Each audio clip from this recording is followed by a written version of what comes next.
Hi guys, it's Michelle, and today's video is going to be another conspiracy theory video. I'm very excited because I'm talking about a lot of shit that you guys will always want me to talk about, including the new Amelia Earhart evidence, Larry, which is just overall everyone always wants to talk about Larry, and a couple of other interesting conspiracy theories. But first, I just want to say that I opened a Patreon account, so as you guys know, the YouTube ad block has been really hitting hard with a lot of either LGBT YouTubers or conspiracy theory YouTubers, which sucks ass because I'm both of those things.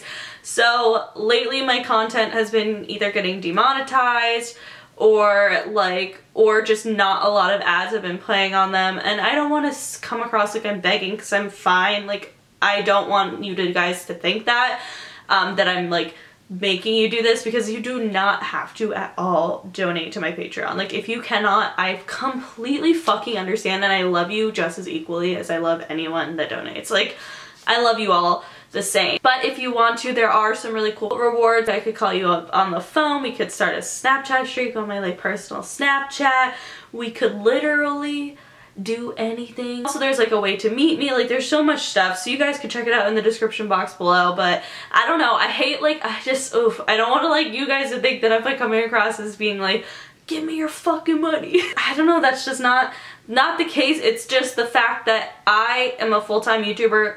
Literally, like, I do videos every single day now except for Saturday and Sunday, but before that, for like almost a year, I've been doing videos for every single day, Monday through Monday. That's fine, but you have to think, I'm also a full-time college student, so I'm also doing classes on top of that, which it was fine. I could manage it. I did have to cut it down to Monday through Friday, and I don't want to cut it down anymore. Like, I love doing videos every day. I would feel weird. I honestly feel a little weird not doing it Saturday and Sunday. So once I graduate in like over a year, I'm definitely going back to like Monday through Monday, all days, because I don't know, I just don't want to come across like that. But I definitely don't have time to get like an actual job, and like, you know, your girl's got bills to fucking pay. If you can, then you can, and you can if you want to. I don't know, don't like try to take it like I'm trying to make you. Like, if you don't want to, you absolutely don't have to.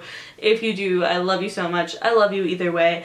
But the link will be in the description box below. Anyway, enough talking. I always fucking ramble, and people are always like, video starts at 2:45, and I'm like, bitch, video starts at 00 when I fucking start talking. Anyway, let's get into the different conspiracy theories. I know that's why y'all are here, so let's go. The first conspiracy theory we are going to talk about has to do with the TV show Big Brother. I touched on this previously, and I just want to talk about it a little bit again because I've been hearing a ton of people talk about it since Paul has returned to Big Brother season 19.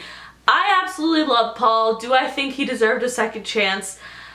Not necessarily, against a bunch of people who aren't also vets. I think that they should have an episode or a season where it's like a ton of just vets, like either winners or runner-ups, and they should play against each other. I don't think they should have thrown him into a pit of people who are just newbies. I think that's kind of, I don't know, not right. But it also is an unfair advantage to Paul as well, kind of. But he did get second place, which is $50,000. So the fact that he's going again, and if he wins the 500 grand, damn, I'll be happy though, because I fucking love Paul. But here's the conspiracy theory behind Paul and Big Brother. Basically, if you guys don't know, Paul actually did not audition for Big Brother, and that's how Big Brother works, is people go, sign up, audition, send a video in, like everyone else has always gotten cast on Big Brother. However, last year, BB18, which was Paul's first ever season, he said that production found him, and he didn't even audition for the show, which is kind of fucking insane if you think about it, because it goes past Big Brother. Why do they have some weird connection to this guy? Like, what did he do for them to seek him out? It's really strange. It is kind of sketchy. I think that like Paul was suddenly like plucked out of like a group of no one who was auditioning. Why the hell was he picked? Like, kind of is unfair to people who want to be on the show, because like somebody is just like randomly picked to be on Big Brother. And he's like amazing at it, and I don't know, and then he's given the second opportunity because production just loves him so fucking much. But not only is he given that second opportunity, he's also given 3 weeks of safety, which Big Brother aren't idiots. They knew Paul would win fan favorite, so I think that's the entire purpose of the Den of Temptation this season, and I think it was the entire purpose of 3 weeks of safety being the first one, because they knew Paul would win it. I don't know. That's just what I think, and I think that's kind of rigged-ish in a way without being like really rigged. But I don't know, those are some kind of like secrets about Big Brother. But what do you think? Why do you think that Big Brother like favors Paul so much? Like what's, like I love Paul, but like why does Big Brother love Paul?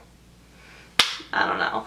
Because they loved him before we even met him, so that's kind of interesting to think about. And it's interesting to think about how fake reality shows could be in general. I don't know. The next conspiracy theory surrounds the cutest little couple that never was, maybe was, no one ever knows if it was, Larry Stylinson, which is Louis Tomlinson and Harry Styles from One Direction. I love this couple. I think it's cute. I've talked about them before, but basically this conspiracy theory thread comes from a Twitter account at BackTULive, and this account has made a conspiracy thread about how Larry possibly knew each other before One Direction, which is super interesting, especially to Larry fans, because like, what the fuck? So if you guys didn't know this, Louis and Harry were both in bands before One Direction. The bands were called White Eskimo and The Rouge, or The Rogue. I don't know how they pronounce it, so sorry about that. So there is this video proof of Louis and Harry saying they met in the bathroom. However, they don't say which bathroom it was and whether it was during X Factor, which if you guys don't know, One Direction was basically created during the X Factor. So they basically don't tell them, they say that they met in the toilets, but they don't know what bathroom it was. Could be any fucking bathroom in the world. You were quiet, but then the toilet. Also, Harry had admitted that Louis and him attended the same script concert 2 years before X Factor. So at one concert in particular, there is this picture where people are holding up signs. One of them says White Eskimo and the other one says The Rouge / Rogue. So that's pretty interesting. Obviously that means they could have potentially played the same show. So then this tweet leaked, but no one knows if it is actually true or real or not. We might not have won, but getting a snog off the main singer of The Rouge / Rogue was a good consolation prize. This is obviously interesting because the lead singer of The Rouge was Louis. And yeah, no one knows if that's for sure true, and I tried to find it on Twitter and all I could find was people quoting it, you know what I mean? Like quote tweeting it. So if it was true, then it must have been deleted. So when Harry was referring to not winning, he was referring to Battle of the Bands, which Harry did say White Eskimo did attend. And then there are these pictures of Louis, but you can see somebody who looks a lot like Harry in the background and also is wearing a shirt that is the same that Harry was wearing when he looked that age. Which is pretty fucking interesting because I'm pretty sure that's fucking Harry, and that was before X Factor. Lastly, the piece of evidence is a performance of White Eskimo. At 3:19, there's a voice that says, "Get on with it," and it does kind of sound quite a lot like Louis. Get on with it! Like, a lot like Louis. I don't know. I think that theory is really interesting, but I don't know what would be the point of them hiding it. However, maybe the entire like X Factor was rigged in the sense of like not only did they like audition and then like put them together, but like they specifically picked out at least maybe Harry and Louis, even though they were already friends, put them to audition for X Factor knowingly that they were going to set them up with Liam, Zayn, and Niall. I don't know, it's pretty fucking weird in general. Maybe they had a little fling back in the day. Who knows? It's exciting. I don't know, I love Larry shit. I feel like it's always on the back burner, but bitch is here to fucking stay. The next conspiracy theory is honestly pretty fucking gross and just creepy and something I just don't even want to think about. And it is all about the Nickelodeon producer Dan Schneider. So Dan Schneider created probably the majority of your favorite Nickelodeon TV shows, including The Amanda Show, Drake and Josh, iCarly, Victorious, literally all of the good Nickelodeon TV shows, and he is still continuing to produce these shows. However, a lot of times you see when it comes to child actors and older like men working for production, you kind of see these cases of potential pedophilia and just really gross stuff. Sexual abuse, harassment, all this stuff that I can't even, it's so gross to like even think about. But we are going to talk about Dan Schneider. I don't want to accuse anyone of anything. These are all accusations. I just want to say that. I will say that I don't think any actor who's worked with him, like Ariana, Carly, Miranda Cosgrove, Jeanette McCurdy, Liz Gillies, any of the people from the TV shows haven't specifically said that Dan was any type of weird towards them. However, there are some, I guess, pieces of evidence that he's done some certain creepy things, including him having a foot fetish, which is really creepy. Somebody commented on a website saying, I grew up in LA and was an extra on the Amanda show a few times, and Dan Schneider paid me $100 just to tickle my feet. And people were like, oh my gosh, you have to elaborate on this. And they wrote back saying, to make a weird story short, in between takes, Dan asked if I was ticklish and I said no, and then he bet me $100 that he could make me ticklish. I was expecting him to reach over and tickle me under my arm or something like that, but he led me into his office and I basically got paid to receive a foot massage and a lot of compliments. That, it literally makes me shudder thinking like if he really was like that like kids are around that, but I don't know. Once again, you have to take into account that none of the big stars have said anything, but that could also mean that he's smart with the way he does it, in a sense where he knows that if he did it to the big stars that they would come out and say stuff because they're already established on their own, you know what I mean? So I don't know. Like I said, I'm not accusing anyone of anything, but it's apparently known. Not only that, but apparently he used the iCarly social media account to get kids to send him pictures of their feet. And this is actually somewhat true because on Sam and Cat, on the Twitter account, and it's not necessarily, it's somewhat true in the sense of no one knows if it's necessarily Dan himself tweeting this, but on the Sam and Cat account, he did tweet on September 13, 2013, Sam and Cat tomorrow, right on the bottom of your foot, take a pic and use hashtag Sam and Cat Saturday. We'll retweet and follow until our fingers get sore. And I went to go see if this is true, and while I can't find the tweet anymore, if you guys look, and I'm not even gonna post pictures, you can look at Sam and Cat, hashtag Sam and Cat Saturday. There are pictures of people's feet with hashtag Sam and Cat Saturday.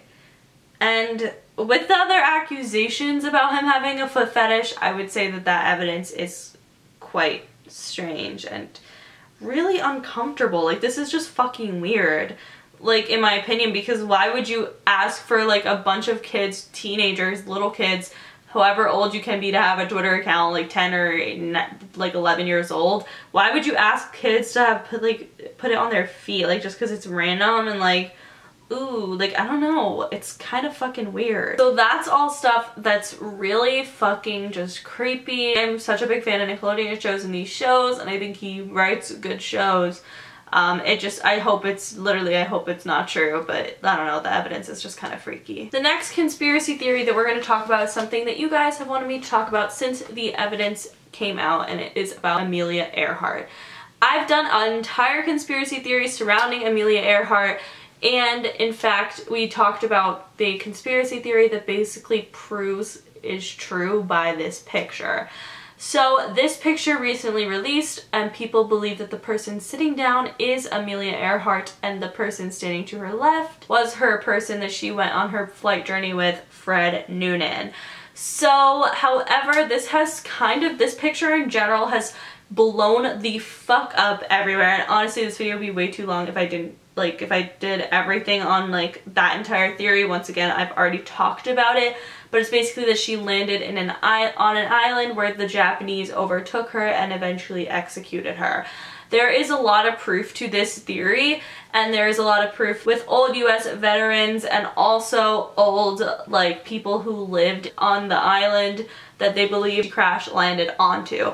So basically that's really evidential, and then this picture in particular really shows that it's a possibility. People who analyze photographs for a living are pretty positive that this is actually Amelia Earhart.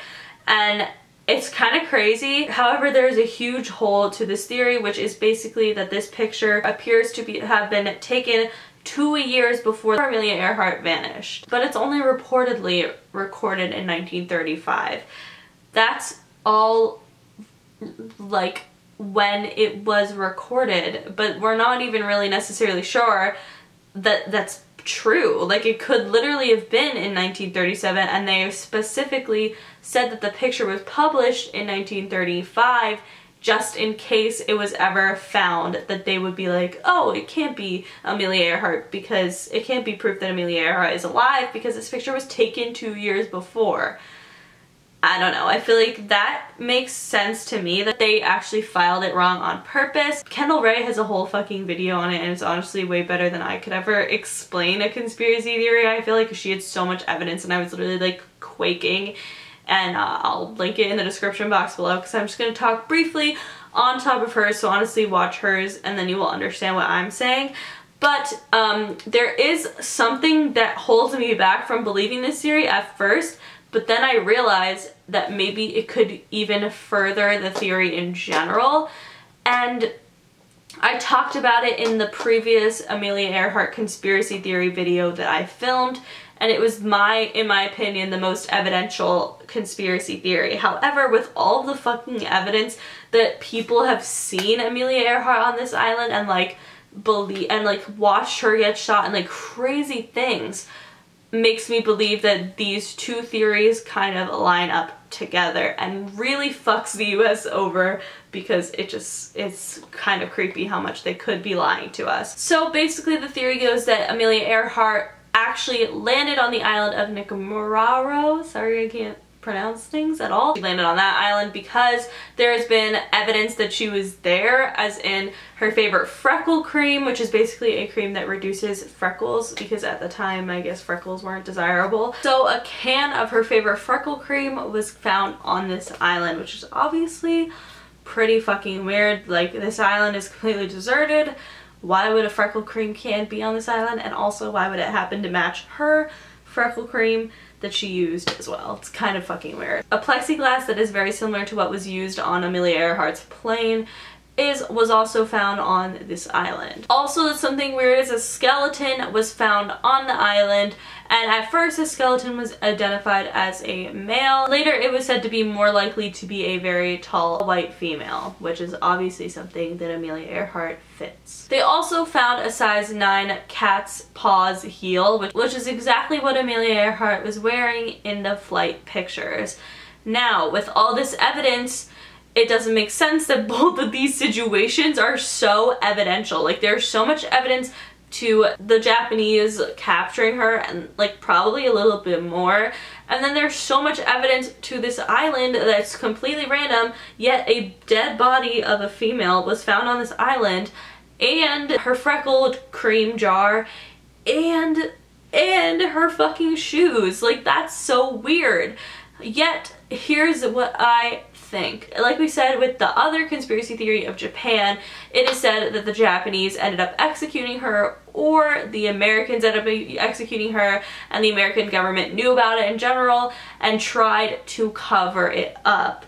So this is how they covered it up. They took the body, because they killed her in Japan. They took Amelia's body to this island and put her freckle cream jar and also a piece of her shoe and a piece of the plane, just to cover up the fact that they knew Amelia Earhart was being held captive by the Japanese, that she was potentially a spy, all of that stuff.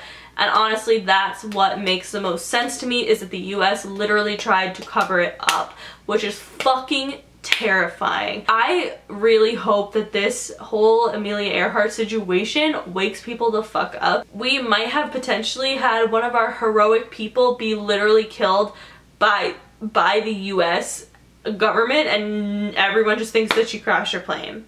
Maybe she did just crash her plane, but I would say that there's a lot of evidence that something fishy was definitely going on What do you guys think? Let me know in the comments, but that is it for today's conspiracy theories. If you guys liked it, please give it a big thumbs up. Like I said, let me know what you guys think of all of these different theories in the comments below. Make sure you follow me on Twitter, Snapchat, and Instagram because I'm always posting really dope shit on there. And subscribe for new videos every single day, and I will actually see you guys tomorrow with a special video. But then after that, I'll see you on Monday.